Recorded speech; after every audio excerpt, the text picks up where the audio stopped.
Welcome to current classes. आज है 21 दिसंबर और उससे जुड़े जितने इम्पोर्टेंट करंट क्वेश्चन बन सकते हैं हम इस वीडियो में डिस्कस करेंगे। वीडियो की जो पीडीएफ होगी वो हमारे टेलीग्राम चैनल मिल जाएगा, जिसका लिंक वीडियो के डिस्क्रिप्शन बॉक्स में दिया गया। और बता दें, इस वीडियो कमेंट में एक क्वेश्चन देता है क्वेश्चन और उससे जुड़े जितने फैक्ट हैं आपको लिखने चाहिए। तो चलिए शुरू करते हैं। हाल ही में अंतर्राष्ट्रीय मानव एकजुटता दिवस कब मनाया गया? तो अंतर्राष्ट्रीय मानव एकजुटता दिवस तो यह मनाया गया कब? यह मनाया गया 20 दिसंबर को। और यह जो दिवस है मानवता के सामने मौजूद साझा चुनौतियों से निपटने के लिए वैश्विक एकता, सहयोग और साझा जिम्मेदारी के महत्व को दोहराता है। तो अगला है, हाल ही में पीएम मोदी ने कहा एयरपोर्ट के नए टर्मिनल भवन का उद्घाटन किया है? तो प्रधानमंत्री मोदी ने कहाँ किया है? यह किया है असम के गुवाहाटी में। असम के गुवाहाटी में प्रधानमंत्री मोदी ने 20 दिसंबर 2025 को असम में लोकप्रिय गोपीनाथ बरदलोई अंतर्राष्ट्रीय हवाई अड्डे के नए टर्मिनल भवन का उद्घाटन किया है। अगला है, हाल ही में किसने WHO ग्लोबल समिट में अश्वगंधा पर स्मारक डाकटिकट जारी किया है? तो किस पे किया है? ग्लोबल समिट में अश्वगंधा पर। तो किसने किया है? यह किया है प्रधानमंत्री नरेंद्र मोदी जी ने। किसने किया? प्रधानमंत्री नरेंद्र मोदी जी ने नई दिल्ली में आयोजित द्वितीय WHO वैश्विक पारंपरिक चिकित्सा शिखर सम्मेलन के दौरान प्रधानमंत्री मोदी ने भारत के प्रसिद्ध औषधि पौधे अश्वगंधा पर एक स्मारक डाकटिकट जारी किया है। तो अगला है, हाल ही में किसने रिस्पॉन्ड बास्केट 2025 लॉन्च किया? तो रिस्पॉन्ड बास्केट लॉन्च किया किसने? या किया है इसरो ने। इसरो, तो इसरो के 11वें नंबर के चेयरमैन कौन है? वी नारायण। हेडक्वार्टर कहाँ है इसका? बेंगलुरु। और स्थापना हुई थी 15 अगस्त 1969। इसरो की फुल फॉर्म क्या है? Indian Space Research organisation.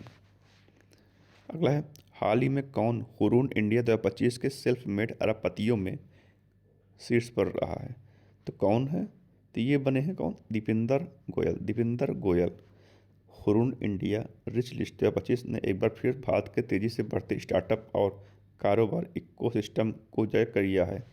इस वर्ष इटर्नल के पूर्व संस्थापक और CEO दीपिंदर गोयल भारत के शीर्ष स्वनिर्मित उद्यमी बनकर उभरे हैं। तो अगला है, हाल ही में कौन अंतरिक्ष में जाने वाली पहली व्हील चेयर यूजर बनकर इतिहास रखेंगी? तो कौन है? ये वह है मिची बेंटहॉस। मिची बेंटहॉस ये है एक जर्मन एरोस्पेस इंजीनियरिंग। मिची बेंटहॉस अंतरिक्ष यात्री करने वाली पहली महिला व्हील चेयर उपयोगकर्ता व्यक्ति बनने जा रही हैं। तो ये कहाँ गए हैं? जर्मनी। तो देखते हैं मैप में जर्मनी। तो ये रहा मैप में जर्मनी। जर्मनी की कैपिटल क्या है? बर्लिन। करेंसी है यूरो और प्रेसिडेंट कौन है? Frank Walter Steinmeier. कौन है? Frank Walter Steinmeier. अगला है, हाल ही में भारत और किसके मध्य संयुक्त व्यापार और निवेश समिति JTIC का गठन किया गया? तो किसके मध्य किया गया है? यह किया गया भारत और नीदरलैंड के मध्य। और JTIC का फुल फॉर्म क्या है? Joint trade and investment committee. तो यह किसके मध्य किया गया है? भारत और नीदरलैंड के बीच। अब नीदरलैंड, तो ये रहा मैप में नीदरलैंड। कैपिटल क्या है? एम्स्टर्डम। करेंसी है यूरो और प्राइम मिनिस्टर कौन है? डिक स्कूफ। कौन है? डिक स्कूफ। अगला है, हाल ही में किस देश ने विश्व के पहले वायरलेस रेल काफिले का परीक्षण किया? तो किसने किया है? यह किया है चीन ने। वायरलेस रेल काफिले का परीक्षण किसने किया है? यह किया है चीन ने। तो चीन ने विश्व कृत्रिम बुद्धिमत्ता सहयोग संगठन की स्थापना का प्रस्ताव रखा। चीन ने अत्याधुनिक तकनीक से लैस तीसरा विमान वाहक पोत फुजियान लॉन्च किया। चीन ने पहली बार थोरियम यूरेनियम ईंधन रूपांतरण में सफलता प्राप्त की है। एशियाई युवा खेल 2025 की अंतिम तालिका में चीन शीर्ष पर रहा। चीन की CR-450 high speed train record 453 kilometre प्रति आवर की स्पीड तक पहुंची। चीन में भारतीय दूतावास में रविंद्रनाथ टैगोर की प्रतिमा का अनावरण किया गया। चीन ने स्टील्थ जेलीफिश ड्रोन विकसित किए गए। चीन, तो ये रहा मैप में चीन। चीन की कैपिटल क्या है? बीजिंग। करेंसी है रेमनबी और प्रेसिडेंट कौन है? Xi Jinping. दुनिया में स्टील का सबसे बड़ा उत्पादक देश कौन सा है? ये चीन है। विश्व तंबाकू दिवस यह है मनाया कब? 31 मई। कब? 31 मई को। और गोवा स्थापना दिवस ये मनाया जाता है 30 मई को।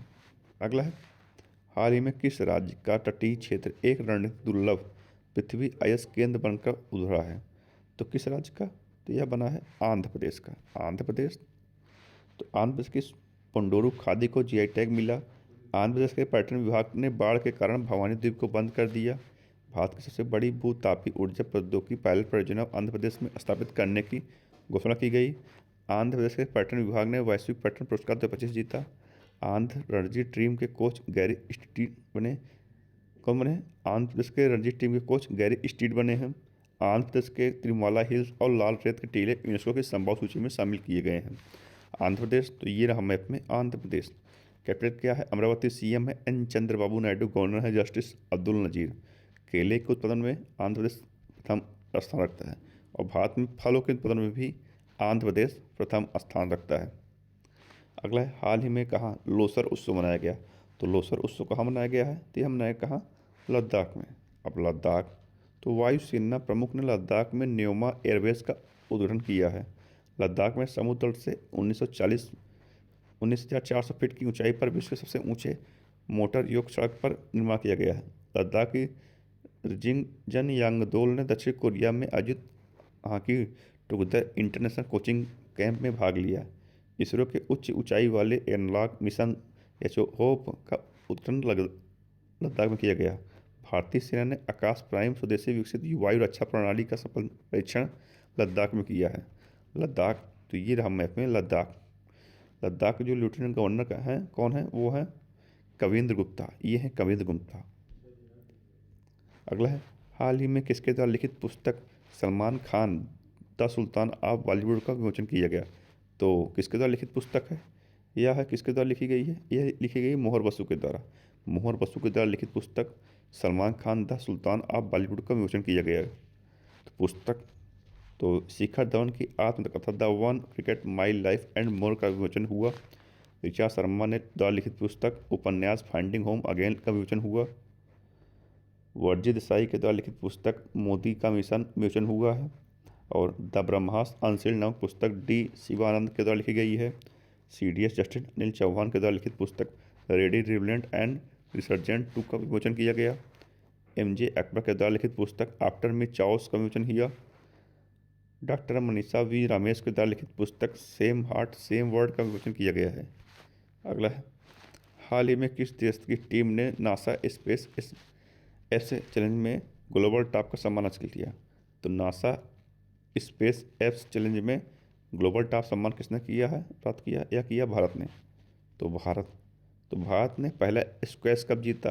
भारत ने आपका पैसा आपका अधिकार अभियान शुरू किया। भारत पहली बार कॉमनवेल्थ खो खो चैंपियनशिप की मेजबानी करेगा। FIH हॉकी पुरुष जूनियर विश्व कप 2025 में भारतीय टीम ने कांस्य पदक जीता। भारत ने 20वें यूनेस्को अमूर्त विरासत समिति सत्र की मेजबानी की। IMF ने भारत को UPI को दुनिया का सबसे बड़ा रियल टाइम पेमेंट सिस्टम माना। और भारत की छोंजिंग एंगजमो माउंट एवरेस्ट फतह करने वाली विश्व की पहली नेत्रहीन महिला पर्वतारोही बनी है भारत। तो ये रहा मैप में भारत। 18वां विश्व समिट भारत प्रस्तावित है। 17वां ब्राज़ील के रियो डी जेनेरियो में हुआ था और 19वां चाइना में प्रस्तावित है। और विश्व प्रेस स्वतंत्रता सूचकांक में भारत 191वें स्थान पर रहा। पहले स्थान में कौन रहा? नॉर्वे। हेनली पासपोर्ट इंडेक्स में भारत 85वें स्थान पर रहा। पहले स्थान पर कौन रहा? सिंगापुर। भारत की वर्तमान साक्षरता 80.9% हुई।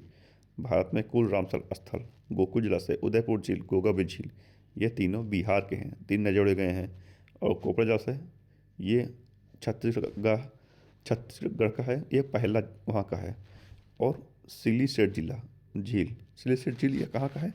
यह है राजस्थान का। ये 6 नए जोड़े गए हैं। तो अगला देखते हैं, हाल ही में किस मेट्रो स्टेशन पर दिल्ली मेट्रो संग्रहालय का उद्घाटन किया गया?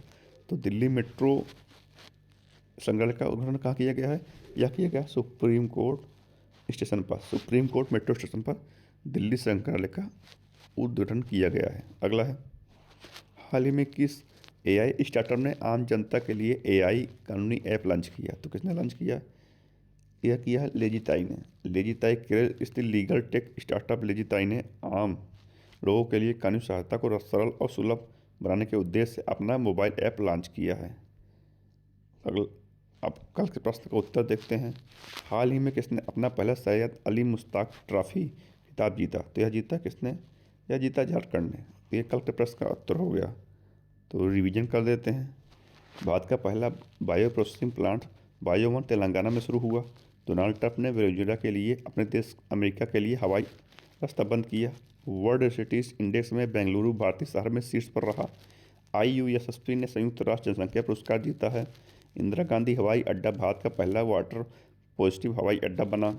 मनाली क्षीर सागर नागपुर यूनिवर्सिटी की 100 साल में पहली महिला कुलपति बनी है। मध्य प्रदेश राज्य में बाल विवाह में 47% की वृद्धि हुई है। अगला है, भारत ने लगातार दूसरी बार महिला कबड्डी विश्व कप जीता। मध्य प्रदेश ने खुद को नक्सलवाद मुक्त घोषित किया। टाइम मैगजीन ने नील मोहन को 2025 का CEO ऑफ द ईयर नामित किया। राजकुमार गोयल ने मुख्य सूचना आयुक्त के पद की शपथ ली। आर्ट एंड कैपिटल के पासपोर्ट इंडेक्स के अनुसार 2025 में दुनिया का सबसे शक्तिशाली पासपोर्ट UAE घोषित हुआ। ब्राज़ील की लुआना लोपेस लारा का सबसे युवा स्वनिर्मित पहला अरबपति बनी है। जर्मनी ने 8वीं बार जूनियर मेंस हॉकी विश्व कप जीती। भारत और नेपाल के बीच संयुक्त सूर्यकिरण अभ्यास 1967 में पिथौरागढ़ में हुआ। रोमन गोफमैन को अगला मोसाद प्रमुख नियुक्त किया गया। तो आज का प्रश्न जानते हैं। आज का प्रश्न है, हाल ही में कौन कोलकाता टाइगर्स टीम में शामिल हुए? तो कौन शामिल हुए? विराट कोहली, शिखर धवन या सौरव गांगुली या रोहित शर्मा? इसका आंसर आपको कमेंट में देना है। तो आज की इस वीडियो में इतना ही। अगर वीडियो पसंद आए तो लाइक शेयर सब्सक्राइब जरूर कीजिएगा दोस्तों। धन्यवाद।